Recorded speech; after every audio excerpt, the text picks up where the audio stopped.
So welcome everybody, distinguished guests, honored dignitaries, esteemed veterans, students, and fellow attendees.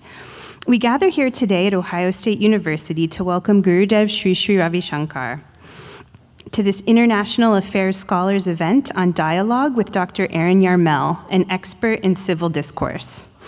As we convene on our campus, we come together as a community, united by shared values to global understanding, peace, and collaboration. In the presence of our students, distinguished guests, and the brave people who have dedicated their lives to the service of our nation through the U.S. military, we are reminded of the power of diversity and the strength that arises when people come together to work towards a common purpose of making the world a better place. Gurudev Sri Sri Ravi Shankar's presence among us adds a significant dimension to our discussions on international affairs. As a world-renowned spiritual leader, humanitarian, and peacemaker, he has tirelessly dedicated his life to fostering understanding, dialogue, and compassion among people of different backgrounds. His vision of a harmonious world, one where tolerance and understanding transcend borders, resonates deeply with the shared values we hold dear as a university and as global citizens. To our honored veterans who have served with dedication, we extend our utmost respect and gratitude. Your sacrifices and commitment serve as a testament to the courage and strength that defines the very essence of our nation. Your presence here today reminds us that it is through unity, sacrifice, and unwavering dedication that we can overcome challenges and create a brighter future. If you are a veteran or an active member of the military, could you please stand?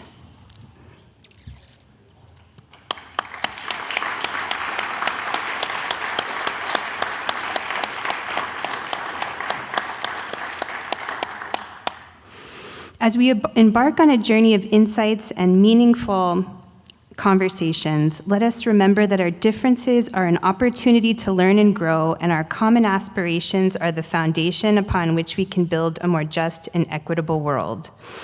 In addition to university leadership, I want to take a moment to welcome our esteemed guests. Dr. John Patterson from the USDA is here. Imran Malik is our Diversity and Inclusion Chair from the City of Dublin. We have Colonel Robert Carter here in the audience as well. Judge Richard Dana from Ashtabula is here. In addition to all of our university leadership, so thank you for coming today. I also want to thank the students of the Sky at OSU Club. Special thanks to Nina Sanyal for helping put this together.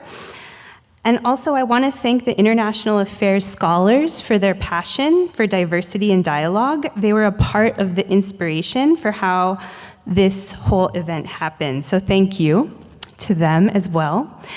And so what we're going to do now is just show a brief video on Gurudev Sri Sri Ravi Shankar's work, so you can get an idea of some of the work that he's done. So cue that up. In the modern age, technology has united us, yet conflicts still divide us. And as ancient wisdom was fading into history, a young boy was found in deep meditation in a small village in South India. His name was Ravi Shankar. He would say, "I have family everywhere. People are waiting for me." Even at the age of 4, he astonished his teachers by reciting from memory the Bhagavad Gita. With his education in Vedic literature and physics and his profound knowledge of the spiritual world, he became one of the most prominent sages of the modern world. Throughout his life, he has been reviving ancient knowledge and creating tools and techniques that have benefited millions across the globe in living a deeper and a more joyous life.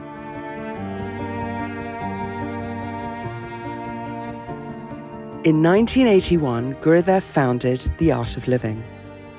Nurtured by his care and contribution, the Art of Living has rapidly grown across 180 countries, reaching over 500 million people. One of Gurudev's most unique offerings to the world is Sky Breath Meditation, or Sudarshan Kriya, a powerful breathing technique that facilitates physical, mental, emotional, and social well-being. He has designed 57 courses that empower individuals and cater to the needs of a wide spectrum of society. At a young age, Gurudev started the Art of Living service projects by taking responsibility for reviving a sinking school, which had no funds. Today, his initiative has grown into over 1,000 free schools, which provide education and food to more than 82,000 children in rural and tribal parts of India. From childhood, Gurudev has had faith in the principle of non-violence. In areas of conflict and hatred, he has been an effective voice for peace and reconciliation. In India, thousands of militants and terrorist insurgents have laid down their weapons and chosen meditation and peace. His efforts include helping bring an end to a 52-year-old cycle of violence between the FARC and the Colombian government. Ojalá podamos los colombianos abrazar pronto el principio gandiano de la no violencia. Coincidimos con el maestro Shankar. Gurudev has visited Iraq several times and addressed peace conferences to bring hope to the nation and its citizens.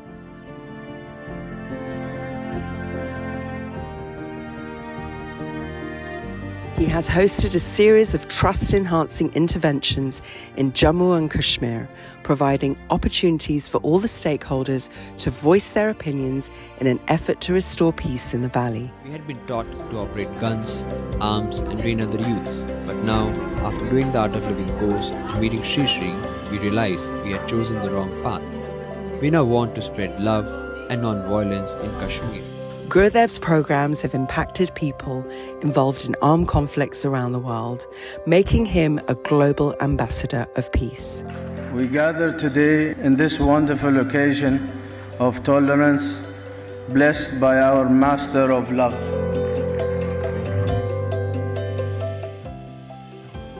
Gurudev strongly believes that behind every culprit, there is a victim crying for help. The Art of Living prison program is helping to rehabilitate prisoners. It has reached out to over 800,000 prisoners globally and has brought immense transformation in their lives. I used to actually look forward to fights. But now since doing this course, I'm a total different person. I can now walk away from a fight. The Art of Living's Welcome Home Troops project has transformed lives and brought veterans out of aggression and depression. 94% of these veterans who were suffering from the unseen wounds of war reported peace of mind and reduced stress and anxiety levels. The Art of Living has also been working towards the betterment of the environment. 70 rivers and thousands of water bodies in India have been revived. Gurudev's vast global network of volunteers is well known for mobilizing trauma and disaster relief for people in crisis around the world. In a world torn apart by religious, social, national, and cultural divides, Gurudev's vision is to see the world as one family. The World Culture Festival brought together over 3.75 million people from 155 countries with spectacular performances on a breathtaking 7-acre stage, equivalent to 6 football fields, by 36,602 dancers and musicians from around the globe, celebrating the diversity of all faiths and cultures.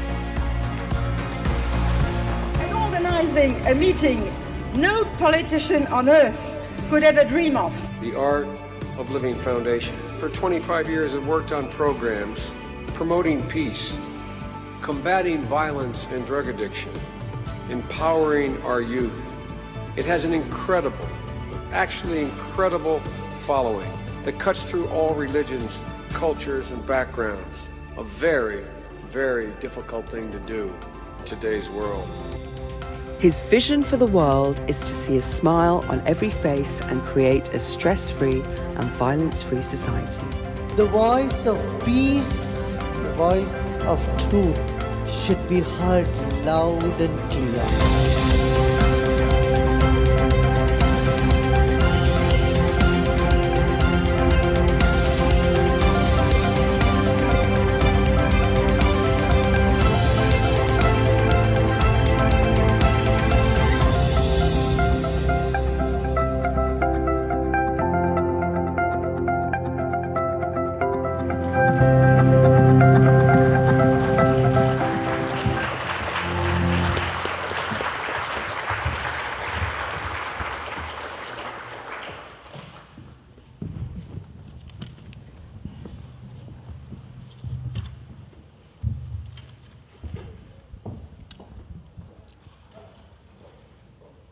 Thank you so much for being here. When I look around this room, and when I think about the over 1,000 people on the live stream, what I see are thousands of different worlds, full of experiences, values, perspectives, ways of being silly and playful. And what draws me to dialogue is that it's an opportunity to go and visit these worlds and explore the continuities and the beautiful discontinuities between them. And when I reflect on your work, I think about how the communication goes far beyond the words that we're speaking. You talk about heart-to-heart communication at the level of emotions, and soul-to-soul communication that happens as we experience each other's presence in silence. So that's what draws me to dialogue. My first question for you is, what draws you to dialogue? You see, life has two important aspects. One is perception. One is perception, another is expression. For both, we need vibrancy in our spirit. In order to perceive things, we need to be clear. And in order to express also, we need that clarity in thinking. So,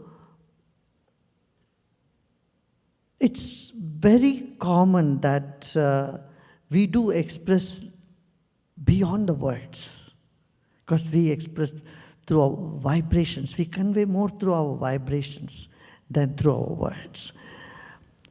In that sense, you see even animals, you have a puppy, a dog in your home, and then the moment you come, you know how the dog jumps around and it just expresses its love for you, and it's that feelings for us.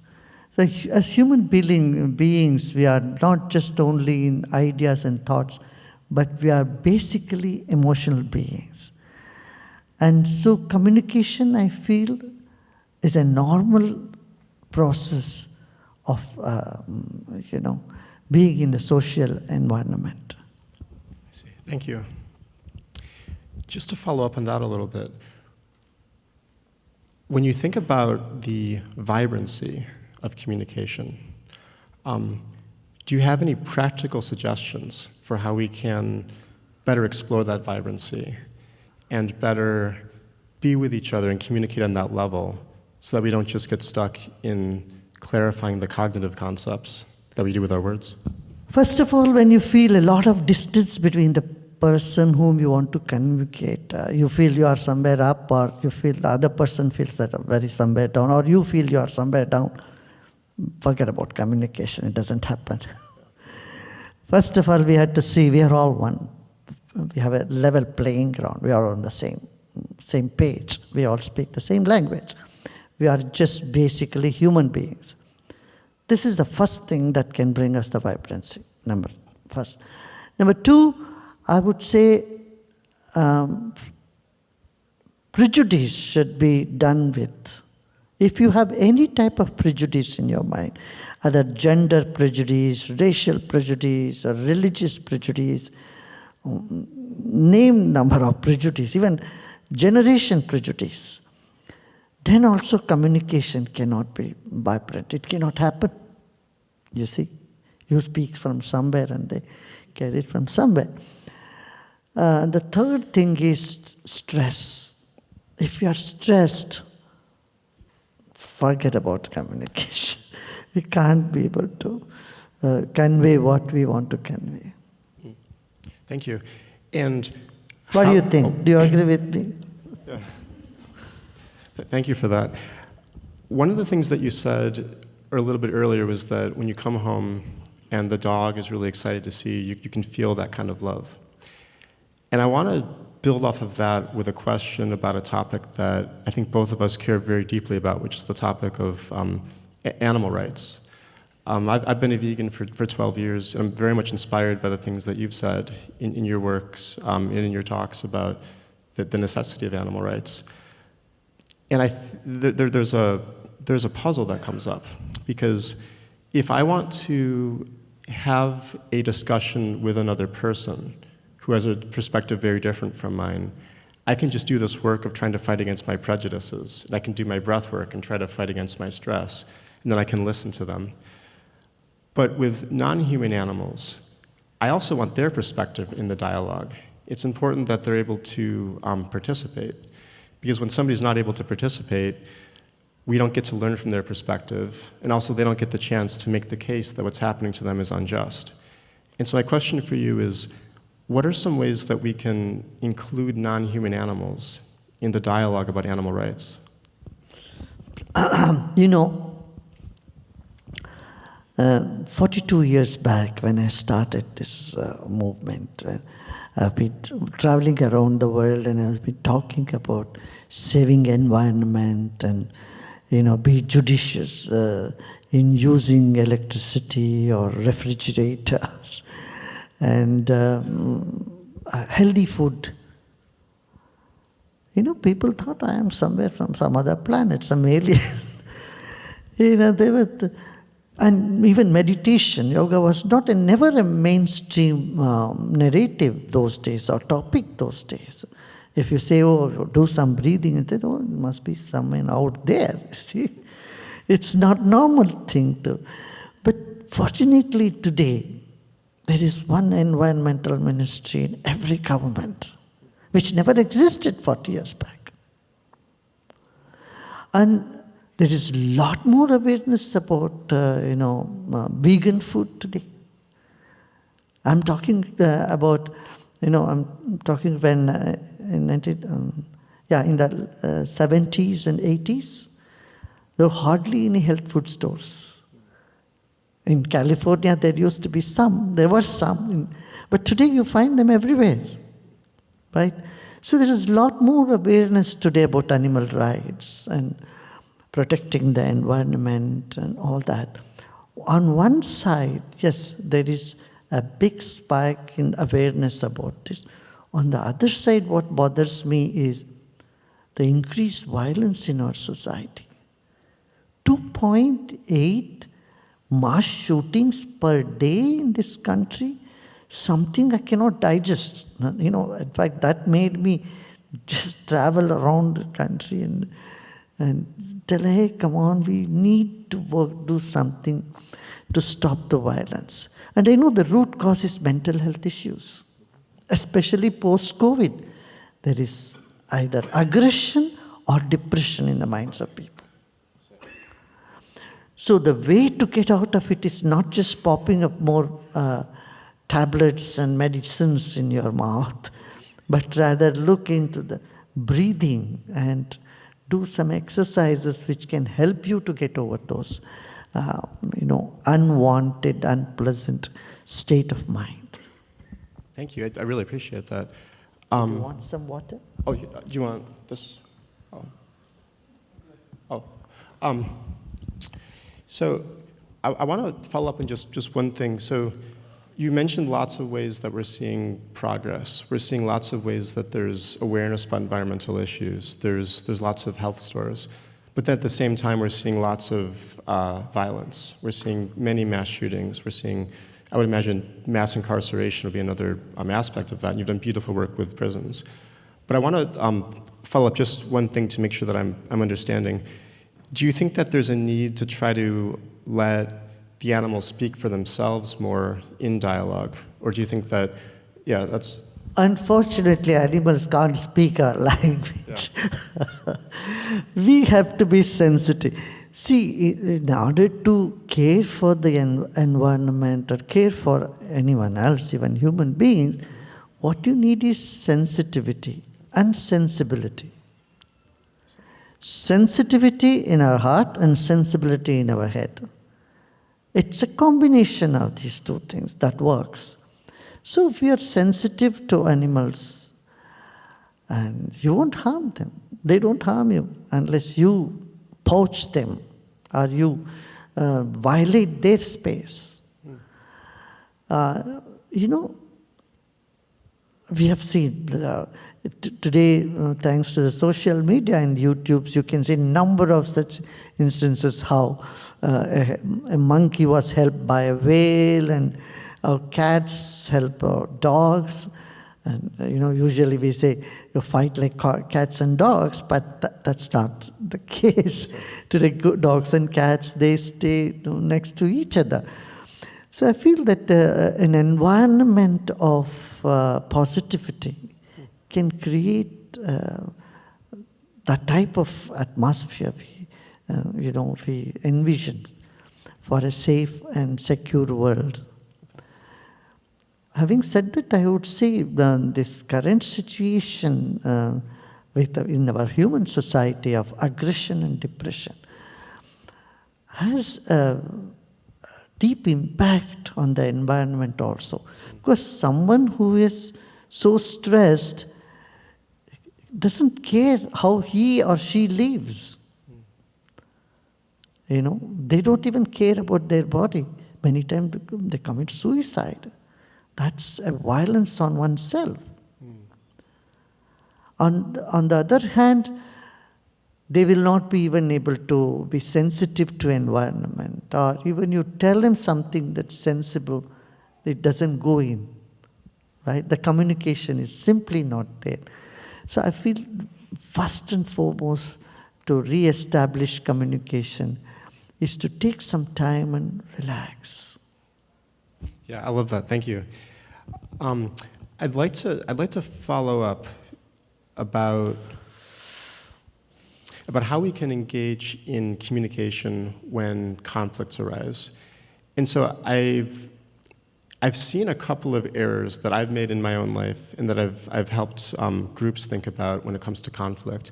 And I think one error is to be so afraid of it that you hide yourself beneath like a veneer of superficial unity, and you don't raise objections that you have when there's something really important from deep within your soul that you have to say.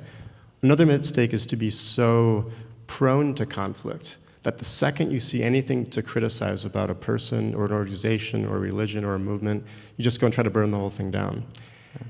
And a big part of my, I guess I call it a spiritual practice, has been trying to learn how to navigate between those two errors, to find this middle path where I can have a healthy attitude towards conflict, where I'm not afraid of it, but I'm also not running towards it so quickly that I miss opportunities to collaborate. Do you have any tips or first of all, I'm wondering if you agree with that way of thinking about this, and then second, if you do you have any tips for how we can pursue this middle path between those two extremes? You are absolutely on the dot. You're right, I agree with you totally, that you can't run away from a conflict. Usually people say, oh, there is politics, and they run away from that. Or, oh, there is so much conflict, I don't want to be part of it. You put a barrier between you and the situation. I often give an example. It's like a doctor or a nurse saying, oh, there are sick people, I don't want to go there. My dear, your job is to go and see, how you can help their art. So never shy away from conflicts, number one. Never shy away from speaking the truth. And often we think being rude is speaking the truth. This is another thing. You don't need to be rude. People who are rude, who are aggressive, they think they are doing the right thing. I want to narrate or remind of one thing that happened in Colombia. When I was there for the 52-year-old conflict. So we were working with the refugees, internally displaced people there. 20 million people have been affected by this conflict for 52 years.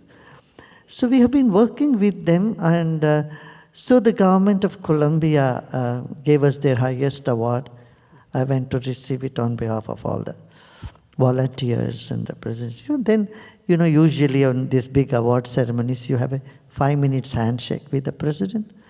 That's what I too was invited to have, a 5 minutes handshake with the president, photo up basically. But it lasted for 50 minutes. The president said, it has become too much for us to handle. All peace talks have broken down, and they're not willing to budge at all. So I'm left with only military option. And he said, I'm very pained to take this action because 40,000 lives will be lost when I take bombers and go and really bomb those areas. So I told the president, Mr. President, why not make an effort? Let me go and talk to them. You see? Said, well, I don't see any hope, but any help is welcome. You are most welcome. So I took a flight and I went to Cuba, Havana, that's where they were all there. When I went when I went there, they saw me in my dress, Usually you judge a person by the attire they have. Some of my judges said, oh, this is a spiritual person or religious person, and I have nothing to do with it. And so they refused to meet with me. Say, we only follow Karl Marx, and Das Kapital is our Bible. We don't want we are not going to talk to anybody else. So I said, well, I have come here. Then in the University of Havana that evening, I gave a talk, and there were about 1,500 young people, students. And so they had sent some people to check me out. When you are not sure about what other person is, okay, let's go check him out. So somehow they liked my presentation, and we did a small meditation. Then they agreed to come to the hotel. On their own, they said, we would like to come and see you. So 14 of them came, all commanders-in-chief of FARC. And to make the story short, then for the next 3 days, I had dialogue with them. We sat and spoke. I told them, look, I understand you are not having fun in the jungle. You are also victim of injustice, social injustice. I understand your point of view. But I said, I don't approve your path of getting social justice by violence. If you eschew violence and then adopt the Gandhian principle of non-violence, adopt peace process, then, the world will support you. See, I'm all for social justice. I want nothing for myself. I want everybody to be happy. So, and then there are, everybody on the planet is for that, except maybe few autocrats or few dictators. Everybody else is for social justice. And so they agreed. On the third day, they came with me to the press conference, and they unilaterally announced ceasefire. And neither the government nor the media was ready to even believe this. I told the government and the media, just give them a benefit of doubt. Let us see. And in 1 month, the whole peace process started. It began, and in 8 months, everything settled. And they formed a political party. And they invited me to come and inaugurate. I said, no, I keep away from that. But, I send you my best wishes and blessings. So they've come in the mainstream. If you had visited Colombia, Bogota, the capital, before 2015, and you visit now, you find a sea of difference. The economy has gone better. The airports look much better. People move around, travel around without fear. This is one example. The same thing we have seen in India also. when you give them confidence, see, I understand your position. See, then you become the bridge. And you are not taking any sides. And I think this is very necessary in communications. Yeah, thank you. So I know that when you were in Colombia, you were able to help people change their minds about a couple of things. One thing I heard you talk about was that we can see victims on all sides of the conflict, where you can be at once an aggressor and a victim. You also were able to show them the strategic value of Gandhian nonviolence. Because I noticed that there's lots of different ways that theorists talk about the value of nonviolence, and you talked about it in terms of the way that it's viewed in the international arena. And I imagine it's hard to change your mind. And so it's really hard for people to do that. I struggle with it. I think everybody struggles with that. How do you create an environment where people they feel safe enough to be open to changing their minds about something that they believe really deeply, like you were able to do in Colombia? Patience. We have to have patience. You can't expect them to change overnight. Then perseverance. Perseverance in giving them some tools and technique. Get to the commonalities and keep aside the conflicting things. And then, slowly bring one by one topic and ask them, what do you think is the solution for it? Instead of you proposing a solution, I would ask them, you tell me what is the solution you can give. We had this 500-year-old conflict in India, 500-year-old conflict. So many wars have been fought. Millions have died. This is the Barbari Masjid and Ram Janambhoomi temple conflict. Many governments have fallen on that issue. So when the Supreme Court asked me to do some mediation, I said, look, I am not a lawyer. That's not my field. I am more a scientist than in the legal person. But they said, no, you can do it. They said, you must be part of this. So I went to the mediation table. There were 25 parties, and they've been fighting. Can you imagine? They've been fighting from so many years. Generation together they have been in the conflict. So there we said, okay, you tell us what is the solution. Ask each party what is the solution they think about. Then we sat together and navigated them through this. Okay, if this is not solved, what's going to happen? Would you want to continue this sort of bloodshed between the Hindus and Muslims forever like this? 1,200 imams I personally met, spoke to them. They all agreed. That's why when the judgment came, they are agreed to give that space and take another 5 acres outside this complex. And the same thing came as judgment by the Supreme Court. The mediation report was transformed as judgment by the Supreme Court, and that did very good. Not one incidence of violence or conflict after that judgment which was pronounced. So what I'm saying is it needs a lot of perseverance and patience. It took us almost 8 years. Actually, I had proposed this in 2003, and it could happen only in 2019. So it took a lot of time to resolve a conflict of that magnitude. So what I'm saying, this is all big one. It's simple conflict at home. Let's talk about this. See, in home there is a conflict on some issue. So the husband wants to go to Florida and the wife says, no, I want to go to Canada, to Montreal. Now this could be a big issue, right? So here you say, okay, you sit together and see what is the commonality we can think. Okay, somewhere in between we can give and take. And sensible people are always ready for that give and take. Only they want that assurance, my voice is also heard. I'm part of it. So if you say, no, I decide for you, you be there, it's not going to work. Yeah, thank you.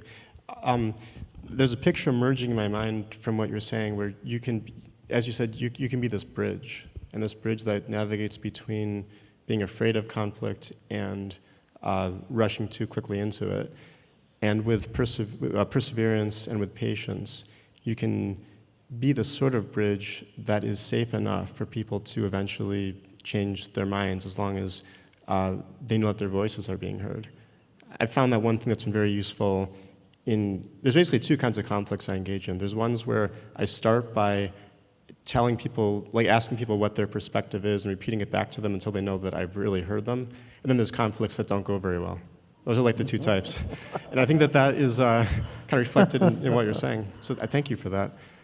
I think I have time for one more question before we're going to turn it over to the audience. And what we'll do with the audience is you can line up behind that microphone, and then you can ask a question to Gurudev. And this final question I'll ask is about the times, if any, when it's better to reject a call for dialogue. And here's what I mean. There's sometimes when, like in Birmingham, Alabama, during the Civil Rights Movement, when Dr. Martin Luther King was organizing his campaign, there were calls from these 8 clergymen from the area who said, hey, instead of doing this disruptive campaign, let's just sit and have some dialogue and just kind of talk it out and use the legal system.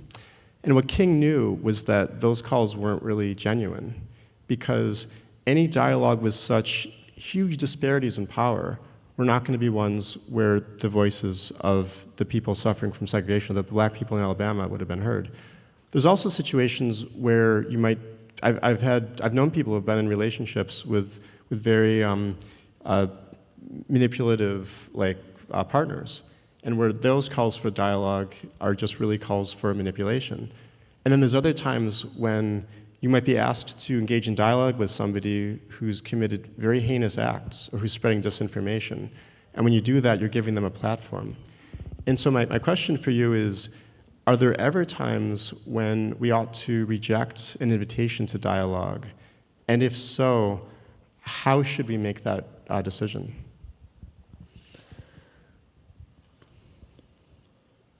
See, dialogue does not mean giving in one's ideology or one's point of view. It's only understanding other person's perspective. If you see the other person is not sincere, dialogue is not going to work. It needs some amount of sincerity on both sides. You know, peace is not just complacency, being complacent. Often people misunderstand peace means complacence, to be complacent. No, I don't agree on that. At the same time, dynamism or action need not be furious or violent. So we are caught in between these extremes. Either we just go all out. When we are in an aggressive mood, we have no sense of hearing them. We don't give a good hearing to the other person. That's why I said, earlier I said, sensitivity and sensibility, both are necessary. If you're only sensitive, it's going to ruin your dialogue. If you're only talking about sense and the other person don't get your sense, conflict will only escalate. You need the middle. So I would say time is a big factor here. You must take into account the time factor. Not stuff people with ideas. You give them ideas and leave some time. I think, I guess this must have been the idea of giving time in the courtrooms. They don't pass judgment one after another immediately. You are given time to think about and come back and do that. So with the conflicts, I feel this is important, that don't think it is a process to losing or giving up. It is only finding the common platform where we can meet, where we can pursue, and what we feel is just. It's not giving away justice or giving someone a platform who has been nasty. That's really helpful. So it's the case that when we're engaging in dialogue, we need both sensitivity and sensibility. That doesn't mean that we have to give a platform to everybody who asks for it. But what it means is that we want to engage in this process of perspective sharing, and there's a right time and place for it. Yeah, you see, one more. See, even the worst criminal gets a lawyer to defend himself or herself. So we cannot be too judgmental when we start a dialogue, because inside everybody there is something that is, there is a hurt, there is something that we need to recognize that, number one. Second, one more thing I would like to add here to conclude is, see, our mind clings on to negative more than the positive events in life. If you are given 10 compliments and 1 insult, what would you hold on to? Obviously, that 1 insult. You know, the other day in Washington, D.C., an elderly couple came to me, and they both said they were 80 and late 70s. They wanted to divorce each other. And I asked them, how long you have been married? They said, 40 years. And then, you know what they said? Very interesting. They said they never got along with each other. I said, enough is enough. 40 years I have suffered with this woman. I'm going to say goodbye to her. I want my freedom. I said, it took 40 years to you to realize you don't get along. I said, okay, I will agree on that. Okay, tell me how many good days you have had. I don't only want to know about that. So then said, yeah, you know, when the mind starts to think about the good days you have had, then you realize all this conflict was only last couple of years. Just 1 year, 1.5 years of conflicts just washes out, it just washed away all those 38 years of happy life. So we must think on pay attention to our mind, how our mind works. So it has a tendency to cling on to the negative and chew on it. Instead, take a break from this tendency and look to why someone is the way they are, or why someone is talking the way they are talking. You will find there is a perceived threat from the other. The threat may not be true. It may not. That's what is happening today between Russia and Ukraine. There is a perceived threat from Ukraine to them, their economy and their whatever that is. And what happened in Iraq was perceived threat of a weapon of mass destruction. So wars have not achieved anything in the world. This, if we go back and see in the human history, no war has done any good to anybody. Well, thank you so much for that. While people are lining up behind the microphone to ask a question, I'll invite you to do that now. I'll just say that I've been reading this book, one of your newest books, and I would highly recommend checking it out. I've really learned a lot from it. And one of the things that you say is that one of the most important things you have to do is just think about how fortunate you are. And I think that being here on stage with you, getting to engage, learn from you, I've never felt more fortunate. So thank you so much for this. Let's start with our first question. Hello. It's an honor to be here. Thank you very much for the organizers and for Sri Sri Gurudev. My name is Gabriel Ceballos. I'm an alumni here, a specialist in climate change. And I'm very concerned, like most scientists, about the survival of the planet Earth. Pretty much there is enough evidence that the Earth, the nature, will not be the same by the end of the century. And by that I mean we will have gone through the sixth mass extinction. The sea currents are going to change, changing the climate abruptly for hundreds of millions of people. And most life on the sea is going to disappear. By 2050, the mass of plastic is going to be equal to the mass of life, like fishes and bacteria in the sea. It's terrible. Like, we know it's going to end. So when I teach to my students, I don't know what to tell them, how to live in peace in a world that is going to be destroyed. I understand, the pain of the current situation. When we see the problem is so humongous, even the little bit enthusiasm we have or the impotence we have to do some action just dies out. Because we feel it's like drop in the ocean, what we can do? We can't do anything about it. But let me tell you, on the positive side of it, we were all in the same boat from 42 years I've been there doing this work. But there is so much more awareness among young people. They are moving so far away from consumerism now. That's a good news. Our young people are more into caring for environment.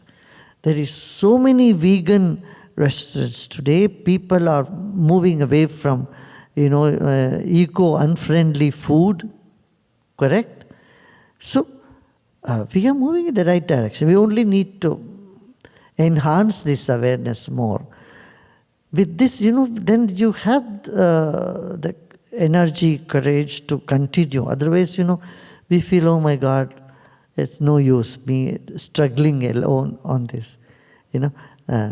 There is a song by Tagore, Rabindranath Tagore, the Nobel laureate.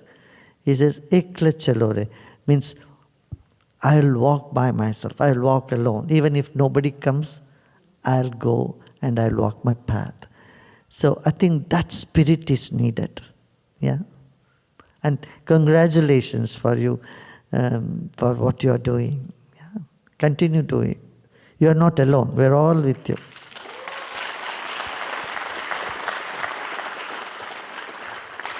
Hello, it's an honor to be here. My name is Luis Miranda. I am an aerospace engineering student here at OSU.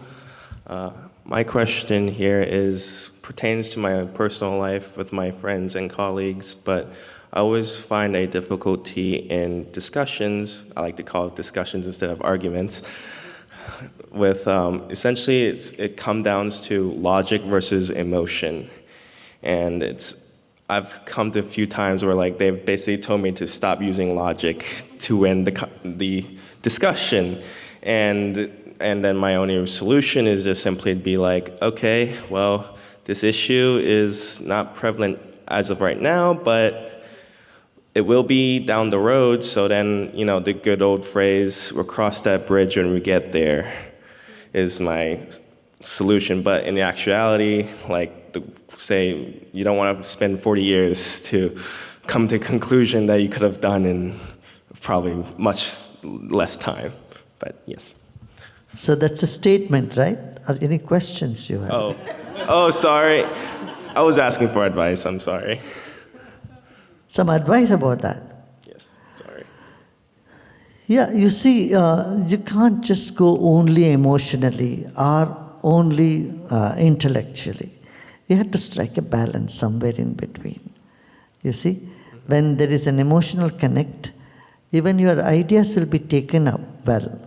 If there is no emotional connect, and you may have brilliant ideas, they won't take it. They may like it, but they may not take it. Do you see what I'm saying? So communication happens in the combination of both this. Yeah. Thank you. Hi, my name is Kunsh. I'm a computer engineer over here. As the global ambassador of peace, what are your efforts being put into ending the Cold War between India and Pakistan regarding possession of Jammu and Kashmir, and by when do you think this war will finally end and people can live peaceful lives over there? If you have visited Kashmir in the recent years, you will have a different opinion. You know, the youths of Kashmir after the abrogation of Article 370 are so much more happy. Let me tell you, women had no power, the downtrodden had no rule of affirmative actions in Jammu and Kashmir. Jammu and Kashmir was remaining an island in a democracy which was held by just a couple of families. But today, that's not the case. So, we are working in Jammu and Kashmir. There's a lot of progress, and young people have realized extremism is not the way to move on. They are no longer subscribing to ISIS or any other such extreme ideology. And today, if you go and ask them, would you like to go with Pakistan? A clear answer is no. Because the Pakistan side of Kashmir is also rebelling against Pakistan now. Because of lack of development. See, people, what young people want? They want development. They want modernization. Today, after many years, movie theaters are opened back in Jammu and Kashmir. And young people don't want to be deprived of watching movies, right? So all these positive changes are happening. Thank you.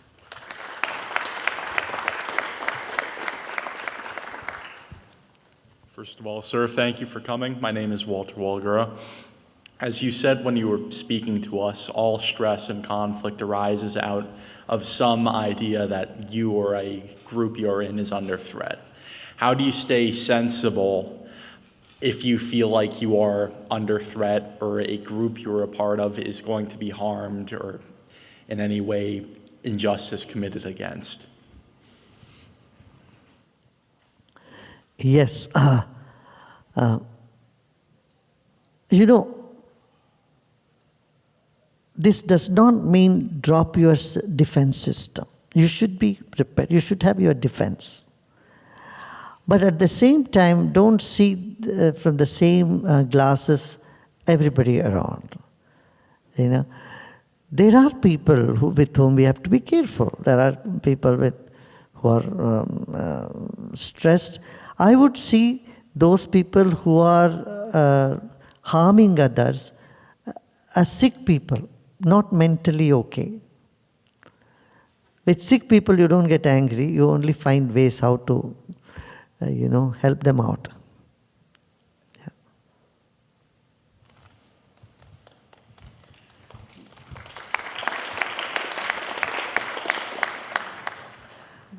First of all, thank you so much for being the light and whatever you're doing. Thank you so much for that. And my question is with continuation with the perceived threat.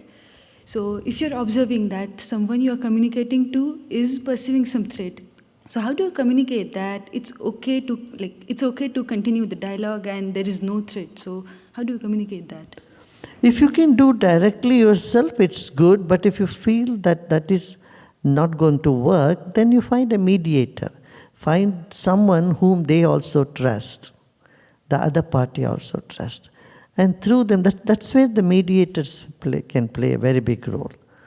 In easing out the tension, in bridging the gap, and giving them the assurance, okay, that other person will not attack you, I'm here.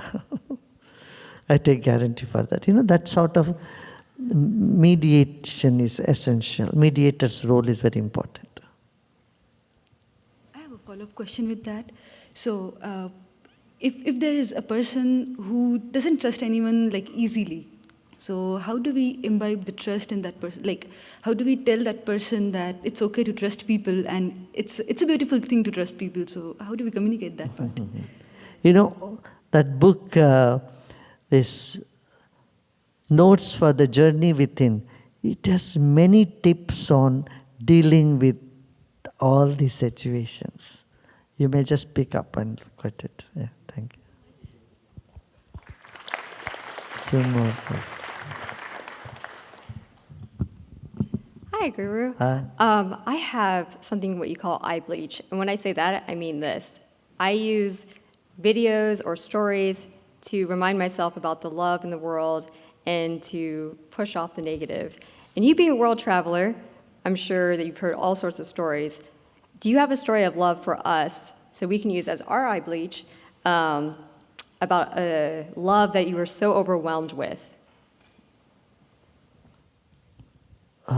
What's the question, please? Pardon? Have you ever been so overwhelmed with Have I ever a been love? overwhelmed by A story of love. a story of love? Sometimes you hear things like you see, like you said, you see like a cat helping a dog. You're like, oh my gosh! Like it overcomes you with tears even. I don't remember any such incidents at all in my life. Because it is, I've been doing this from my very childhood, so it has just become a very part of me. And I don't mind if someone criticizes me, I just take it, I take it. I said, whenever someone criticizes you, you should know that they are putting your friendship at risk and they are telling you something. They must be your well-wisher. Otherwise, why would they do? Number one.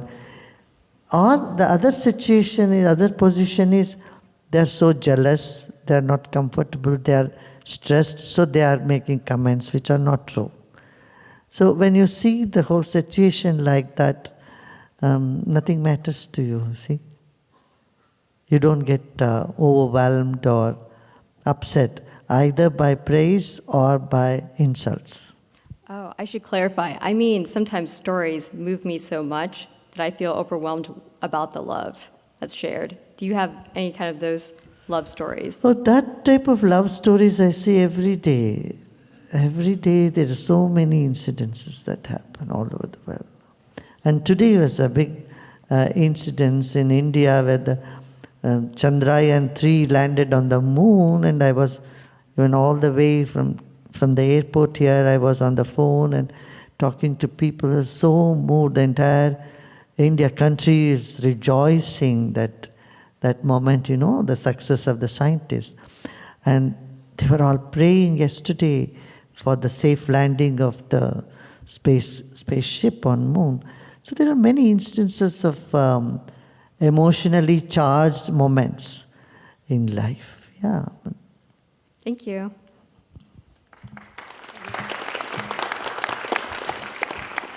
Hello, Guruji. My name is Sid Subramanian.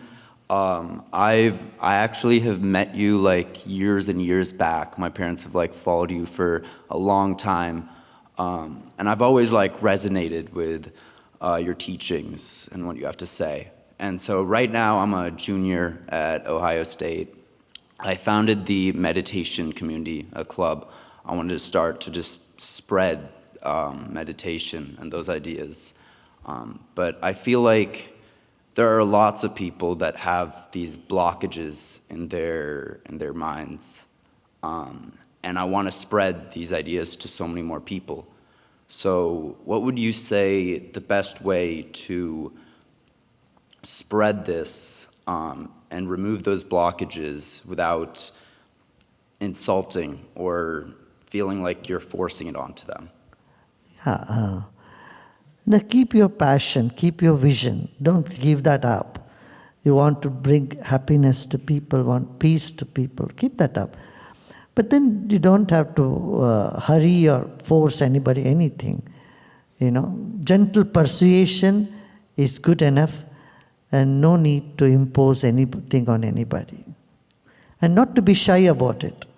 Not to be shy about talking about how good meditation has done to you or what good it has done to you. Like that. In the beginning, people would say, hurl insults, they make fun of you, everything. But when you have,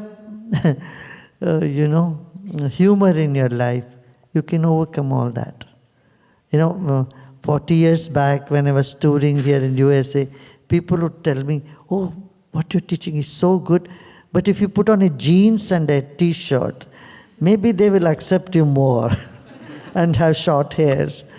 So I said, if I put a jeans and a shirt and I go to India, nobody will learn meditation from me. So this is a dress that I can't go and be a chameleon, go on changing my dress. And said people will change. They see this substance, what you are talking about, rather than your outer appearances. So I would say just keep your focus and have patience, and your very vibrations will make people open up. Yeah. Thank you. Thank you for being here. I appreciate it.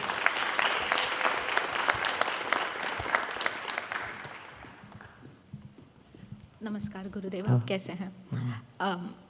So I'm a PhD student here at OSU, and every single day when I go to work, I am being told by my peers that I'm not enough. Whatever I do,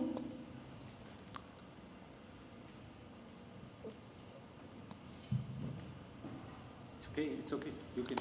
the only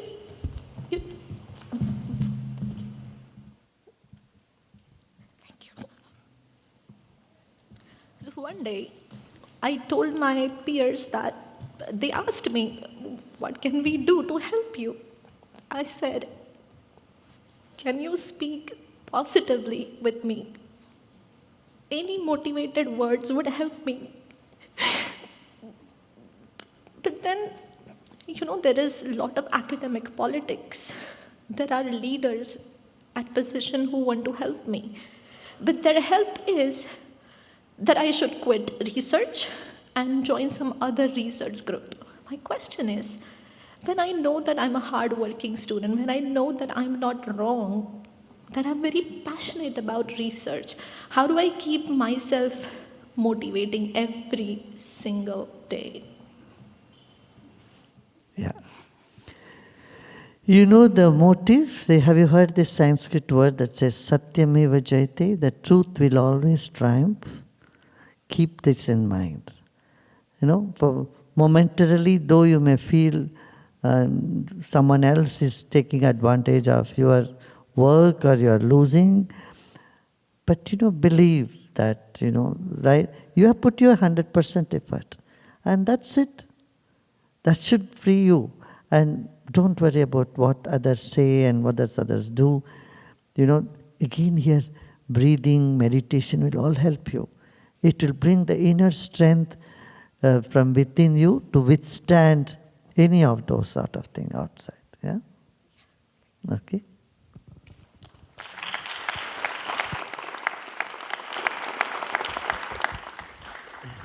So thanks to everybody who asked a question for sharing your worlds with us. It was a real honor to hear this. Thank you so much, Gurudev, for being here. Thank you, Jill, and everybody for the Art of Living for organizing this. And I also just want to thank the wonderful AV crew we have. Thank you so much.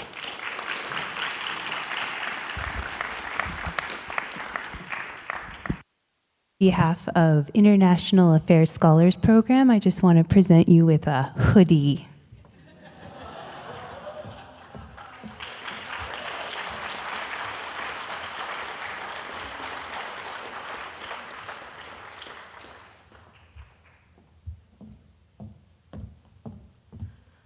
Thank you for coming. For our VIP reception, it's upstairs in the Traditions Room on the second floor, our VIP reception, for those that are our VIP guests.